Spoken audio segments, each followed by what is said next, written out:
Hey, how's it going, guys? Mr. Boss for the win here, and in today's Grand Theft Auto 5 video, we're going to be talking about some secret details and hidden features of the unreleased cars and vehicles that are going to be coming to Grand Theft Auto Online within the next couple of weeks and months. So if I can tell you about one or two cool quirks about each vehicle, then I would definitely consider this one a success. Now, even though the Sentinel Classic is not technically unreleased anymore, one cool quirk I found about this, you know, like the last livery you can put on there, it's actually a Rockstar Games inspired one. Well, the reason that's a thing is because some of the guys who maybe still work at Rockstar, potentially used to work at Rockstar, had like a real-life version of this car. They had a old-school BMW M Series, and they had a very similar livery, as you can see right here.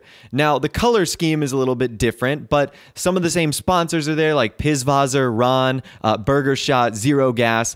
I think that's awesome. So that's a cool little reference to a project that some of the Rockstar guys worked on in real life, and that's why we have that livery in game. All right, so let's start with the vehicles on the Southern San Andreas Super Auto site first, and we'll start with the vehicle that could be potentially coming out very soon, and that is the Streiter. Now, one of the things about the Streiter that I thought was unique is it doesn't have a suspension upgrade. Now, I think the reason for this is the real-life vehicle it's based off on is supposed to be really lifted like this, so I think it stays like that no matter what, so you can't adjust the suspension. And since the rims are chrome, there's no way to change the stock wheel. However, if you go to SUVs and then down to Benefactor, you'll basically find the exact same wheel style, and then you'll be able to change the color to pretty much whatever you want. So personally, I think this is one of the single worst vehicles that Rockstar has ever added into the game, which is kind of funny because it literally could be coming out any hour now. So we'll see. That's the Benefactor Streiter. Up next, we've got the Albany Hermes. Now, one interesting thing about the Albany Hermes is it shares the same sort of suspension as the Declasse Yosemite. Now, I think this is called air brake suspension. Not 100% sure, but you can see when the vehicle is driving forward, it actually raises up. And then when it stops and comes to park, it actually drops back down. It's like the vehicle's slammed almost. So I think that's a really cool feature of the Hermes. Not exactly too sure why this vehicle in the Yosemite does that, but I still think that's pretty cool. Another thing, you guys know the Cuban Hermes from Vice City? Well, thanks to Rockstar adding one of the flame liveries on here, you can basically recreate that vehicle from Vice City, which I think is pretty awesome. So I think that's epic right there, the black with the red and orange flames. And then as far as trying to replicate the stock wheels go, because they are chrome, you won't be able to change the color. There's two in particular that seem to work pretty well as far as getting a similar design. The first is lowrider wheel flares. Those actually look pretty similar. And then there's one in the muscle category called Mercenary that looks pretty similar too. So if you wanted to change the color but still get a similar style, those two wheels would work really well. Now, I've mentioned this in other videos, but really quickly, if you log into Grand Theft Auto Online on either Christmas Day or Christmas Eve, you're going to get the Albany Hermes for free. You'll get a free voucher to buy it when it's available in online. And its price is over $500,000. So make sure you log in if you like this vehicle and if you'd like to get it for free, as I think it's personally going to be one of the best we ever receive, and obviously getting it for free would be amazing. Now, after that, we have the Canis Kamacho, our last vehicle on the Southern San Andreas Super Auto site. And the first thing about this vehicle is the customization.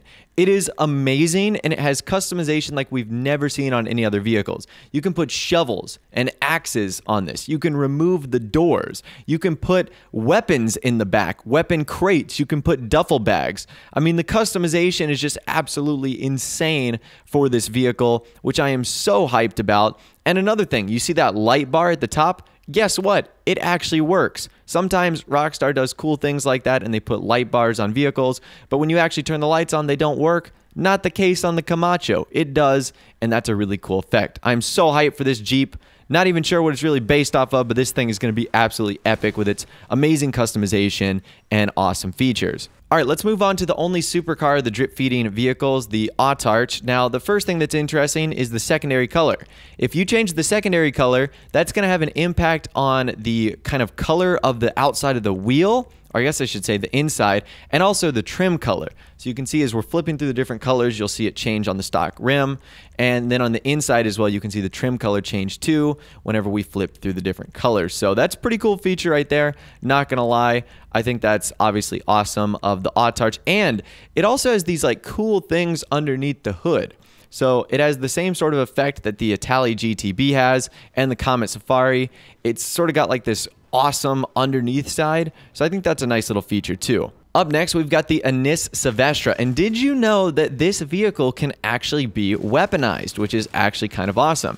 So you can apply machine guns, and they're put right into the grill, and they're pretty cool. They're not the most powerful weapons in the game, obviously, but at least the Savestra has the option to have a weaponized upgrade, so that is pretty cool. The next thing that's pretty interesting about this is one of the spoiler options is literally called Big Wang.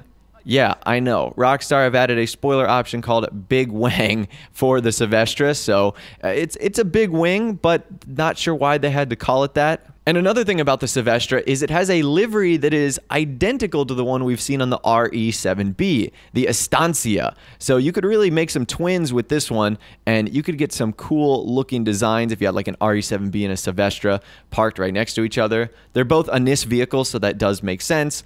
And then the last cool thing that I've noticed about the Savestra is one of the grille options will actually carry over the livery to it. So you can see here the primary grille gives us that Estancia look, which is kind of awesome. So I'm so hyped about this vehicle. Cannot wait for it to be added into the game. Moving on, the next vehicle is the Lampadati Viseris, and this one can actually be weaponized too. It gets the same machine guns that go towards the front, so it is the second of 3 drip feed vehicles that will have some sort of weaponized option. So again, pretty cool.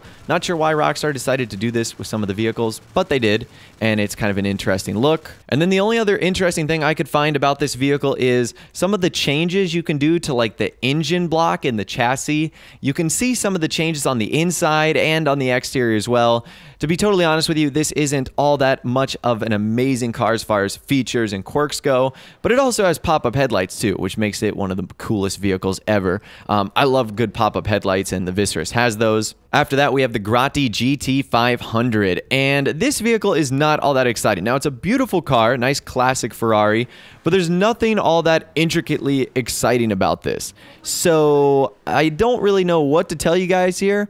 The only thing I can tell you is it has chrome stock rims, but those rims are incredibly similar to just the lowrider wired ones. So if you wanted to change the color and still keep the same look, you could. Other than that, there's nothing incredibly fancy about this vehicle. Still beautiful, but nothing all that great. All right, after that, we've got the Ubermacht Revolter, which in my opinion is one of the uglier cars in the game, but it also has the ability to be applied with machine guns. So it's our third and final vehicle we're going to be looking at today that can actually have a machine gun upgrade. Something you might not have known about this, it's a 4-door sports car too, which is a little odd. And on the inside, it literally has like no customization. So I'm a little bit confused here. And the only liveries you can put on these are like the gun running ones, like all the military weaponized ones. This is the weirdest car ever. And it's also super expensive. Like, am I the only one who thinks this is like just an ugly looking car? Or am I just missing something here that everyone else seems to see in this vehicle? I can't get behind it, but again, that's the Revolter. After that, we have the Pfister Neon. Now, one thing you might not know about the Neon is it's another fully electric car. So we saw the Cyclone recently added, and now we're getting the Neon, which is another fully electric vehicle, which is pretty cool. Now, one thing I thought was interesting is you can't actually open up the hood or the trunk on this vehicle. Not sure too why. You can only open up the 4 doors. On the inside, there's some pretty cool things we can do as well. The first of which is one of the mirror options. There's actually a camera option for the mirror. Now, is this a real-life thing, or is this something Rockstar just made up? I mean, I know GTA players don't use their mirrors all that much, but are cameras all that effective? I definitely think that's one of the more unique customization options we have in the game. Also, the primary color, you can see it has an impact on not only the paint, but the interior, or I guess I should say exterior ring of the rim. So you can see whatever color you change it to, it will change as well, which is actually kind of epic. And the last pretty cool thing about the Neon is the Pfister logo on the back actually glows. So we're going to make it nighttime now, and as you pop on and off the lights, you'll actually see that Pfister logo glowing back and forth, which is really, really cool. So driving this car at night is going to be awesome. It's sort of going to be like the Shitaru. You're going to want to drive it at night. Up next, we've got the Karin 190Z. So a couple interesting things about this is the hood opens up very similarly to the Sentinel Classic that we looked at, how the latch is at the, I should say the back, so that's kind of unique. Also, the gas cap has the Karin logo, same with the rims. So I think that's a nice little feature as well in this vehicle. Now, one thing you will need to note about this vehicle, as you're going down the list, you're going to be able to upgrade the engine block and thing inside the engine. However, if you go in order, you won't actually be able to see any of those changes unless you make one of the hood upgrades, like the Showtime or one of the hoods that actually has one of like the see-through clear things on there. So keep that in mind that you'll probably get to this in the LSC, start upgrading a bunch of engine things that you can't see, and then you'll only be able to make them visible once you change that hood option. Now, these stock rims do have the option to have their colors changed because they're not chrome. However, if you wanted a similar look to them, all you have to do is go into the muscle wheels and you'll actually find Drag SPL. They are incredibly similar. In fact, I'm pretty sure they are the exact same, just without the Karin logo attached to it. So this is the 190Z. This is going to be a pretty awesome car. I know a lot of people are looking forward to this. Up next, we've got the Vapid Hustler. Now, the one thing I noticed about this vehicle is two things. Number one, you could make it rusty all over. But number two, you could completely remove like everything about this. You could take away the grille, you could take away like the engine cover, you could remove the fenders. You can literally take away just about everything on this car and make it incredibly rusty, which is a very unique look.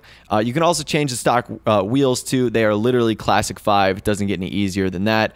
So you can make this thing a rust bucket, pretty much have no customization on it at all. So again, pretty cool stuff right there. And the last vehicle we're going to be taking a look at today is the Pfister Comet SR. Now, the first thing I wanted to do is compare this to the regular Comet because basically this is just like an upgraded version. So obviously when GTA 5 came out in 2013, Rockstar was probably using the 2011 or 2012 version of the Porsche 911, and now they're probably using the 2016, 2017 version of the Porsche 911, which has some serious upgrades to it. The back is different, the sides, the front, the grille, the interior. There's a lot about this car that's different. Now, that's probably the only most unique thing about this. The rest of the vehicle has pretty standard customization, nothing to really write home about, but it is still a significant upgrade over the Comet. I would say just in general, and the way it looks. But anyways, that right there is some secret features, hidden details, and just pretty cool things about the unreleased vehicles that you might not have known about. Like I said, my goal with this video was to teach you one or two cool quirks or awesome things that you might not have known about. And if I did that, I would definitely consider this video a success. If I did, let me know by dropping a thumbs up on this video. That would be awesome. And of course, subscribe to my YouTube channel if you are new or you like daily GTA 5 videos like this. With all the way, guys, like I said, thanks so much for watching. Take care, and I'll see you guys in the next video.